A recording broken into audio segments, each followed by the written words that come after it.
Back to My Garden, episode 28. Welcome to Back to My Garden. Discover your passion for gardening. Here's Dave Ledoux.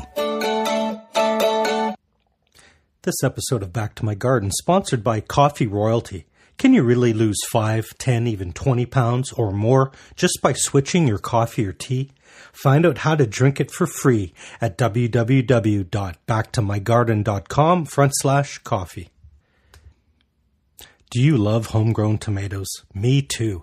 Free Report reveals the 5 dirt cheap tools I use to grow 22 types of heirloom tomatoes, including my secret soil booster. Download your copy for free today at www.backtomygarden.com/free report.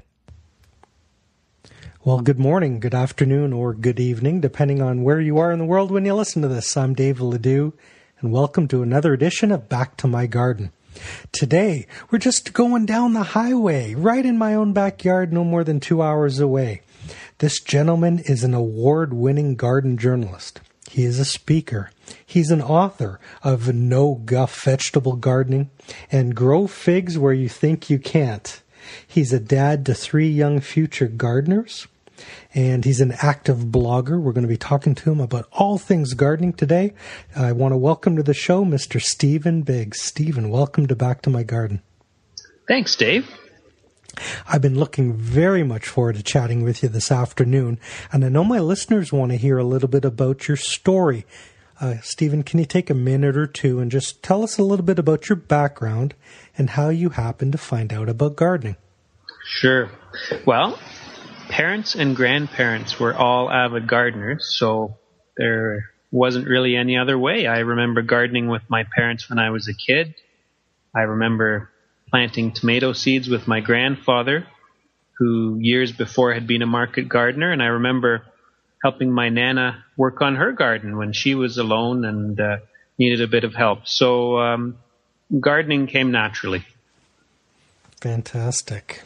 So you grew up with it, and like many of us, myself included, you had parents and grandparents who were gardeners. And then there's always a gap. And then you kind of find it as an adult. Can you remember your first garden as an adult? What did you decide to plant? And what was it like for you emotionally? Was there fear and trepidation, or did you jump in with both feet? No. I guess I always was able to steal a corner of my parents' yard. They were pretty good that way. But once I'd left home, I got an allotment garden. And I grew lots of veggies. And no, I don't remember any fear or trepidation. I do remember that somebody stole my potato crop, which really ticked me off. But all in all, it was a good experience. Gardening's such a good community thing, so I remember this nice feeling of camaraderie when I'd bump into other gardeners at the community garden plot. Excellent. Was that in Toronto? No, that was in Guelph. I took horticulture in Guelph. Yes, I was reading your bio, and I'm actually dating a college woman. My wife is going to U of Guelph in September to do her master gardening course. Ah, okay. Well, it's the place. It is the place, yeah. And what an age we live in now with the internet. It's all online, long-distance learning. Mm-hmm. Very good. Mm. Now, I found out about you, Stephen, through a chapter you wrote in Nikki Jabour's book. Mm. And my wife got the book, and she ran out and bought a fig tree. Mm-hmm. You have become kind of a, I don't know, celebrity, but you're an expert on figs, or you know a lot about them. Yeah, How did this happen? Dave, I never set out to be the fig guy. And the way it happened was that when I give gardening talks, a lot of them about growing vegetables, and sometimes I'd make a comment about my fig trees. And I found that in a whole talk about veggies, if I made one comment about figs, then half of the questions at the end of my talk seemed to be about figs.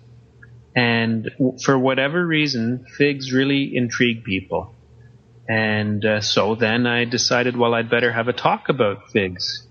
and that was a hit. And then, of course, that led to a book. So now I have a bit of a reputation as a fig pig. I call myself a fig pig, and I'm enjoying it. It's such a fun hobby. This is excellent. I have you on the show, and my wife bought a fig because of the book. Mm-hmm. You're going to have to go out and buy Grow Figs Where You Think You Can't. Is that on Amazon or just Timber Press? No, it's on my website for the book, so it's grow-figs.com. Grow-figs.com. Now, if you're driving in your car, keep both hands on the wheel. I'll put the links in the show notes. Grow-figs.com. Now, the 2 weeks removed from the nursery, it's still in the pot from the nursery because we don't know quite what to do with it. Mm-hmm. It's just a little over 2 feet tall. It looks real happy and strong. It's a hardy fig. That's a good one to start with. Mm-hmm. First one. Basic. Treat me like a beginner, because I am. Well, get a big pot? Yeah, and, even backing up a little bit more. So the big thing about figs in our northern climate, where people think they're not hardy, the big thing to know is that figs go dormant, and when they're dormant, they can freeze.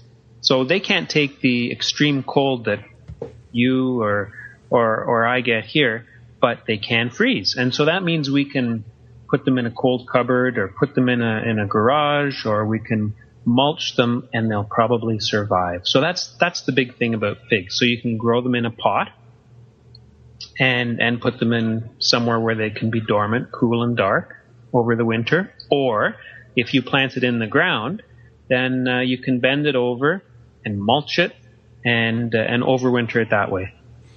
Okay, my initial plan is to move it into the tool shed. It'll be out of all the elements, but it's not heated, so it sounds perfect. Okay.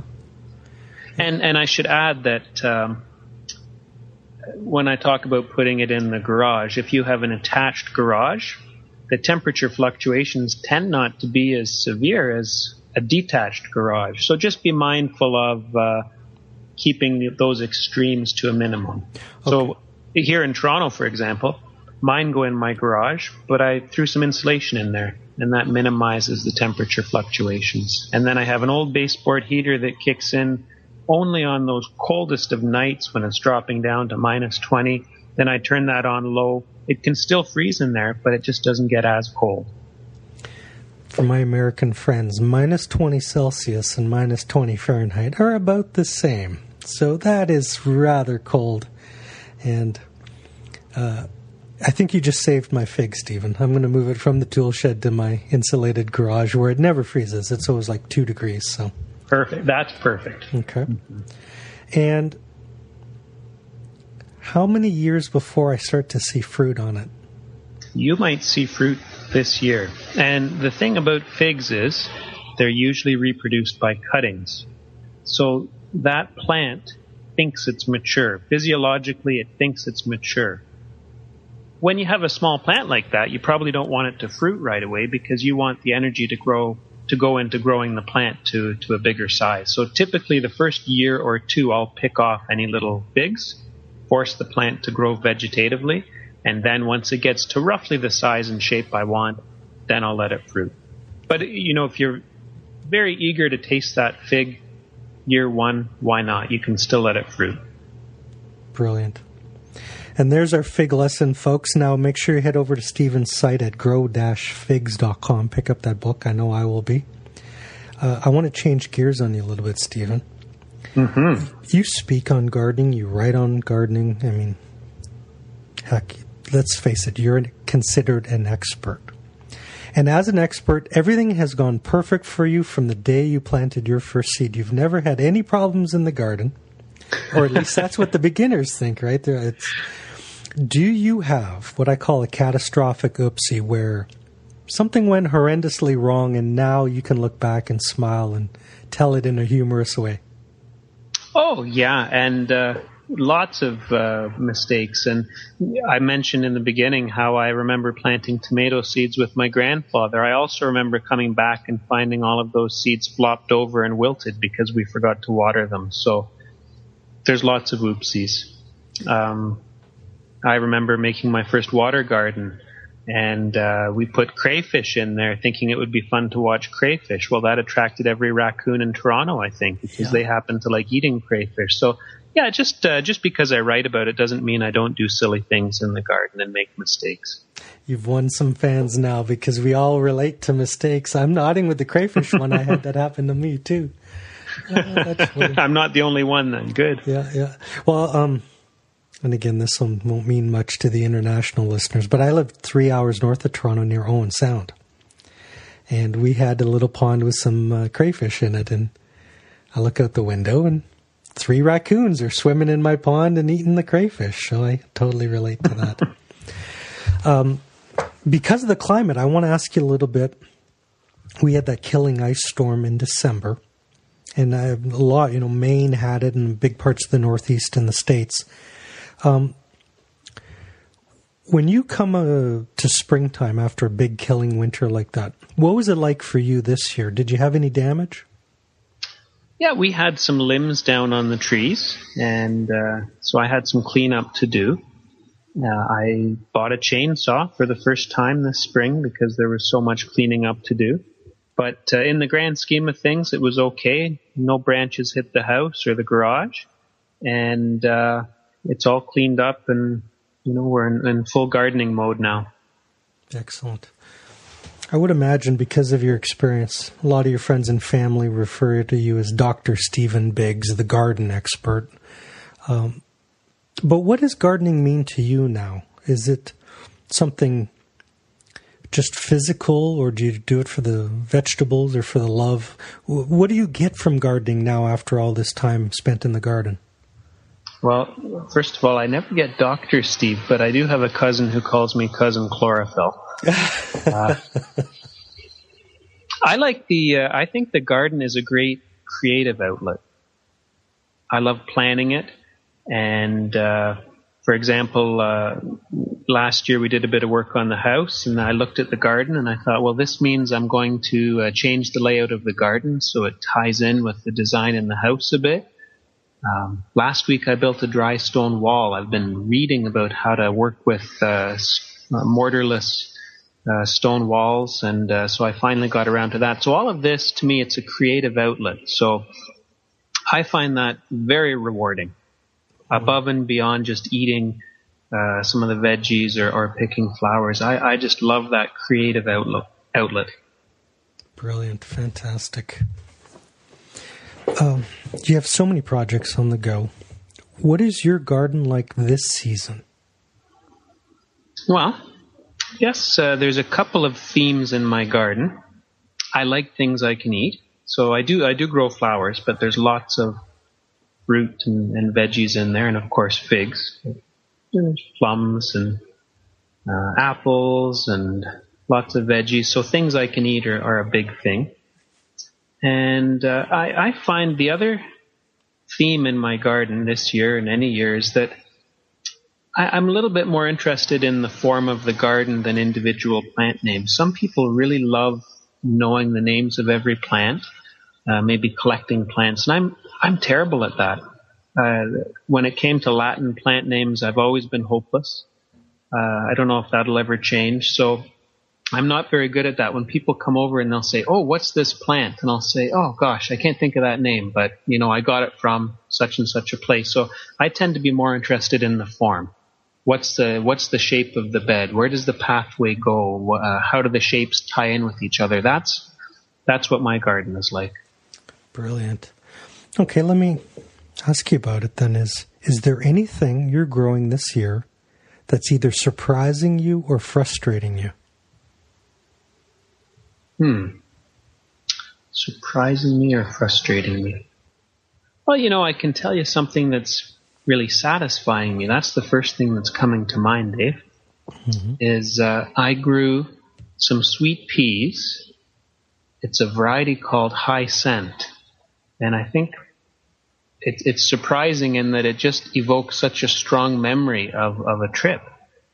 I was in England a half dozen years ago with one of my dad's cousins, and she had this variety of sweet pea called High Scent.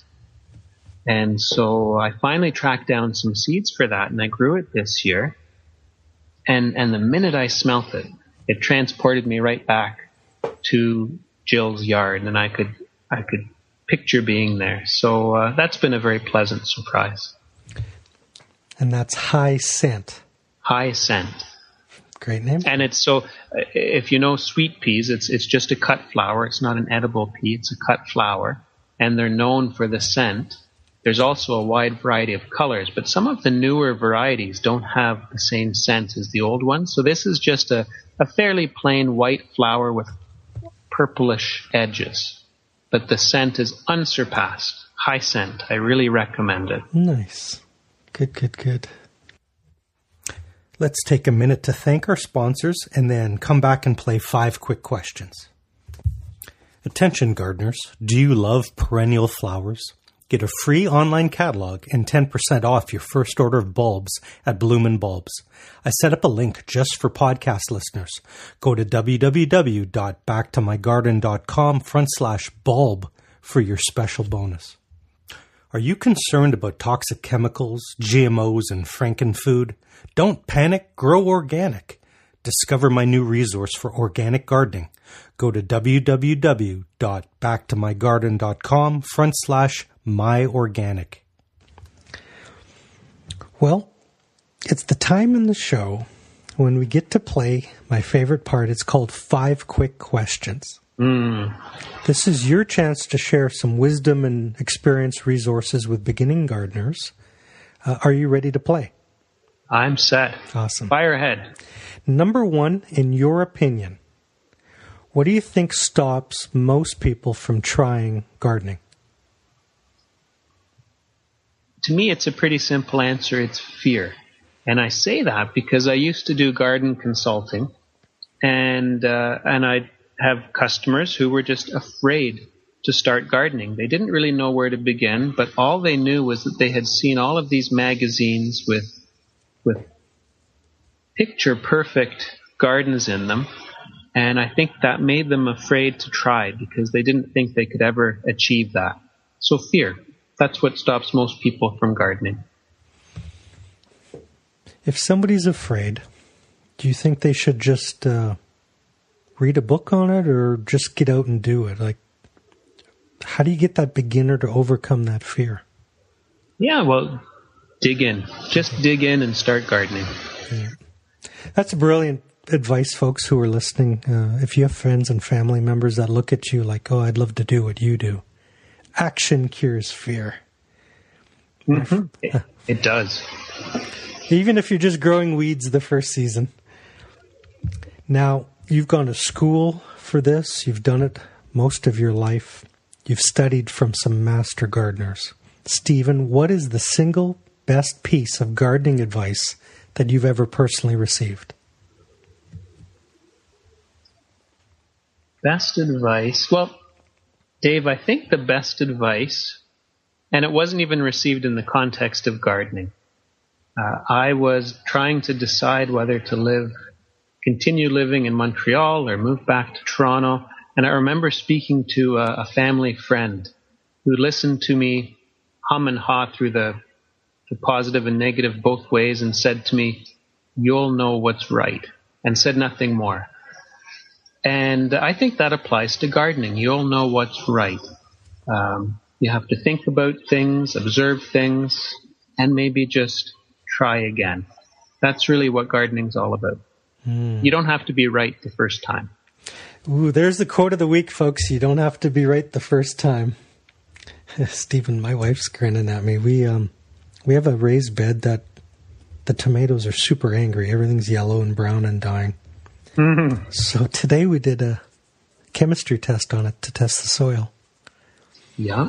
And we had tested that in, I want to say beginning of March. The yard was frozen, but remember when we got that warm spring in the beginning?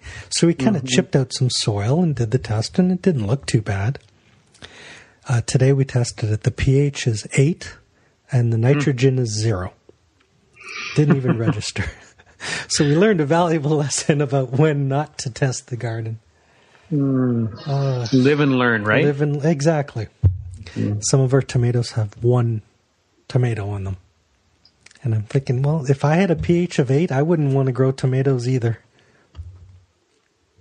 I think one good thing about kitchen gardening, fruit and vegetable gardening, that I always tell people, don't set out growing food thinking that you'll be self-sufficient.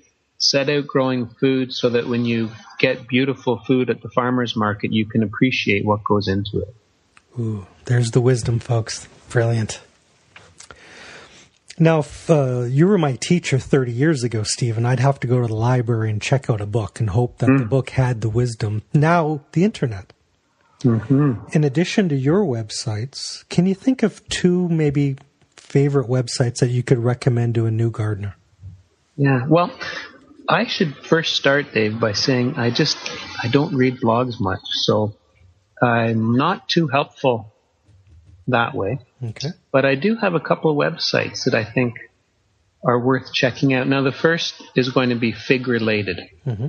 And I share this one because I love figs. But even for people who aren't interested in figs, the neat thing about this is it shows how people have taken up this hobby of growing figs. And it could be any plant, right? But they've formed this community. They're sharing information. There's this great forum. And they're having lots of fun. Gardening should be about fun. So the first website is figsforfun.com. It's the word figs with an S, the number 4, fun, F-U-N.com. If you're jogging and listening to this on your iPhone, don't worry. I'll put the links in the website notes. figsforfun.com. Yeah. That's great. Okay. Fun is so important in gardening. It should be fun. Good. Here's another one, gardenmaking.com. Now this, for people who don't know it, there's a great print magazine called Garden Making.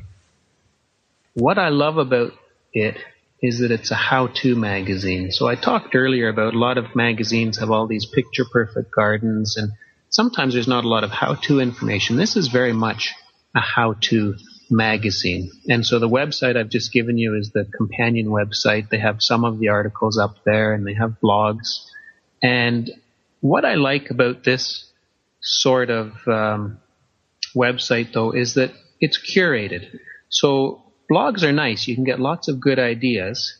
But I think when it comes to thinking about where to find information, think about also going places where the information is curated. So there's somebody in the background asking the writer all sorts of questions. So do you mean this or do you mean this? Oh, is that right? Well, why is that the case? And so that's why I like some of this traditional magazine type format. Fantastic. I'm a big reader. I get most of my gardening knowledge from reading. And now you've literally written the book on figs, Grow Figs Where You Think You Can't. Mm-hmm. Is there a book that you would recommend to somebody just learning gardening that has been a staple maybe in your library, or a fond book that you like? Yeah, well, I'm going to recommend Nikki Jabour's book, The Groundbreaking Food Gardens. And you mentioned it earlier. And the reason that I'm recommending this one is there's two things about it that I think are important. First of all, it's fun. So back to that idea, gardening should be fun, not intimidating. And some gardening books, I think, take themselves too seriously. But this one is fun. First thing. And the other thing is it's bite-sized chunks. So you have in that book, I think it's 73 plans. I can't remember the number. But there's a bunch of them. So that information is broken down into bite-sized chunks. So people can just take one thing and run with it. I want to echo Stephen's comments. Nikki's book is brilliant because it's not a theoretical textbook. It's plans and drawings and diagrams and actionable content. Like, we went out, we bought a fig tree from the book, you know. Oh, incidentally, that's great. What am I going to do with the fruit from one tree? Roughly in terms of volume, how much do you get from one of your trees? Yeah, so how much fruit you'll get from one tree will depend, first of all, on the size of the tree and the variety. Now, the size of the tree will depend on what size pot you give it, or if you put it in the garden. So I've always grown mine, Dave, in relatively small pots. I've picked a 14-inch pot. Mm-hmm. because I was thinking, so what weight of tree and pot is reasonable for me to carry indoors and not put my back out every fall? So I picked this 14-inch pot, which works well. But a couple years ago, someone gave me 2 figs in half barrels. And I tell you, they're beautiful. But it took 3 of us to get them on the truck. Anyway, I mention all this because the ones in half barrels are, of course, about 3 times the size of all my other trees.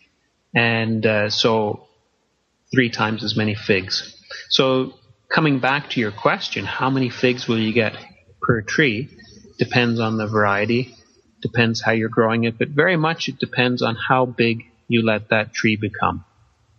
You know, it's kind of really cool interviewing you because it's like learning hockey from Wayne Gretzky or, martial arts from George St. Pierre. You're the fig guy. And I know you didn't set out to be that, but on the internet, you are highly referenced and talked about. Well, that's good to hear. I hope I inspire a couple of other people to try figs or to try something that's fun in gardening. I'm almost saying this with a little bit of tongue-in-cheek here for question number 5, Stephen, is what's the number one thing every gardener should try to grow next year? Yeah. If you had an answer other than figs, what would it be? Yeah, so I'll stay away from figs because that's just too obvious. Let's just say this, an edible. But I won't say what edible because really I'm a firm believer in growing something that will be satisfying. And what's going to be satisfying might be different for everybody. So, for example, I happen to like Swiss chard. Well, I know some people detest it. So I don't think I can give an edible that's right for everybody. So pick something you like. Pick something that really excites you. Maybe something that has a little bit of a novelty factor and grow that. Nice. I'm nodding and smiling. I'm in agreement. Good. For those of you listening at home, make sure you follow Stephen on Twitter at NoGuffSteve. Go to his website, share his content on social media. He's got some great information at www.stephenbiggs.ca and pick up his books, No Guff Vegetable Gardening and Grow Figs Where You Think You Can't, grow-figs.com. Stephen, our time has flown by. You're a fascinating guest. I want to give you the last word on the show today. Do you have a pearl of wisdom or a note of encouragement for our gardeners on their gardening adventure? Be creative. Have fun. I've had so much fun gardening, and for example, I took out my driveway one year and I planted it all with angel's trumpets with these brugmansias. And I say this, I guess when I'm saying be creative, don't think anything is silly. Just go with your gut.